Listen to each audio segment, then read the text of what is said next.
Hello again guys, it's Carly from the Poetry of Nice and I have my weekly sales update video for you all. So this is sales update number 97 and it's going to be for January the 13th through to the 19th, 2020.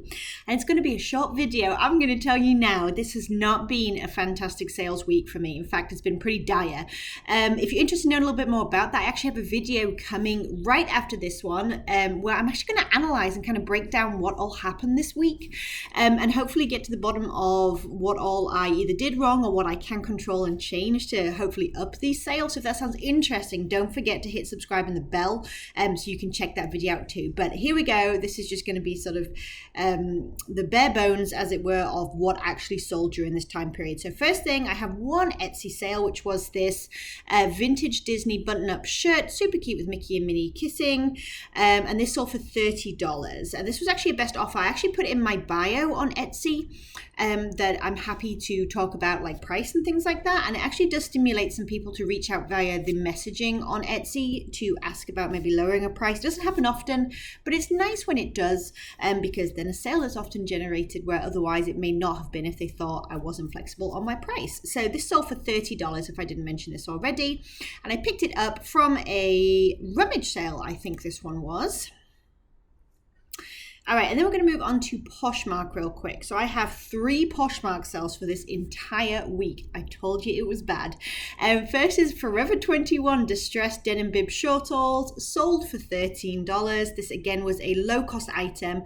I believe my average cost of goods right now sits at $1.69 as of kind of like my tax prep and stuff looking back at 2019. So that's what I say each item on average costs. And so 13 is what they sold for on a best offer. And then another pair of denim bib like overalls or shortalls, since they're shorts. These ones were vintage. I think they were Bill Blass, which is not a brand I particularly care about, but they sold based completely on style, and they sold for $25.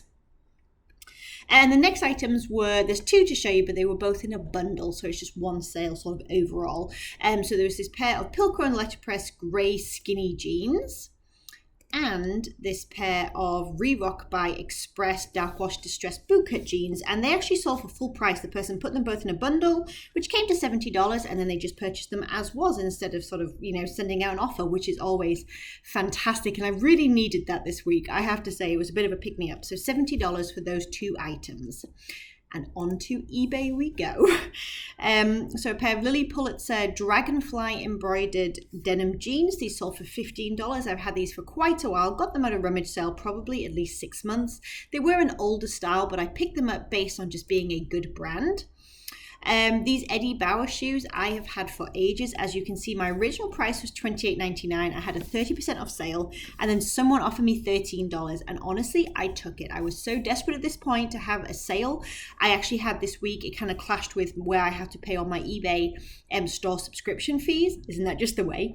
And so I really wanted to make sure I made enough money to be able to cover my store fees. So I did take some offers that otherwise they may have counted, but $13 is what these sold for. Just keeping it real here.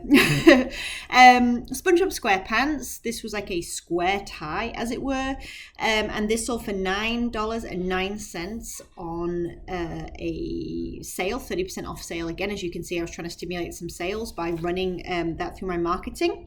Per se, I picked this up at a thrift store not too long ago, less than a month ago, I would say. I had it for $29.99, but unfortunately, when I got it home, I realized while the condition was fine, there were actually a couple of buttons missing. They were very simple black buttons, but they would still require the buyer to go ahead and fix them on. I decided not to do that myself just because I procrastinate on those things, and honestly, I'd rather take a lower offer at this point and get more listings up than put some buttons on. That's just a personal choice, but I ended up taking an offer of $16 due to the flaw. Next was Coldwater Creek. I picked this up based on style. It was a size small, but I really liked the fact that it had all this like embroidery on the front. It was very sort of like boho ethnic feel to it, and it sold for $11 on a best offer. Again, taking those best offers.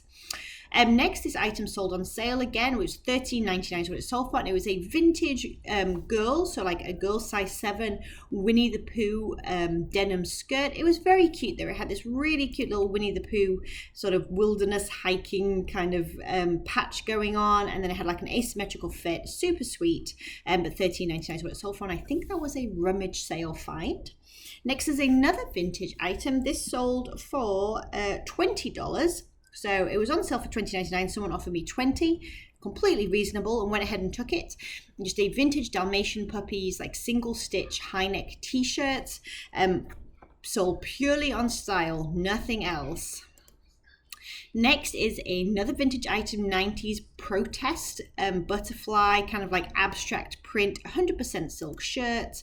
This is what that brand label looks like. I've sold quite a bit of protest clothing. It's usually very loud 90s style prints, but this one didn't do as well. It sold for $15 on a best offer, and I have gotten up to $30 before. It really just depends who's looking and what piece you have. And the last item for this week is a Lucky Brand sort of paisley floral t-shirt. I picked this up very, very recently at a thrift store, and it sold for a best offer of $13, which again is a little lower than I usually like to take for my Lucky Brand t-shirts. I like to keep it around $15 to $18, especially when it's a nice style. But again, we had a slow week and we were taking offers. And that's it. That's all of it for this week. It's already looking on the up a little bit so far this next week. Fingers crossed. But having slower sales combined with quite a few returns for fit sort of gave me a bit of a blue week, if you like, which I did post on Instagram about, just to again be super transparent and let everybody know that it happens to us all. So let me know down in the comments how your sales are going. Have things been picking up for you now that we're in the new year? If you have any advice for me, I'm always open to hearing that. I love to learn from all the other resellers out there. If you enjoyed this video, please do give it a thumbs up. And if you're new here, please do think about hitting subscribe and hanging out some more. And I will catch you in the next video. Bye, you guys.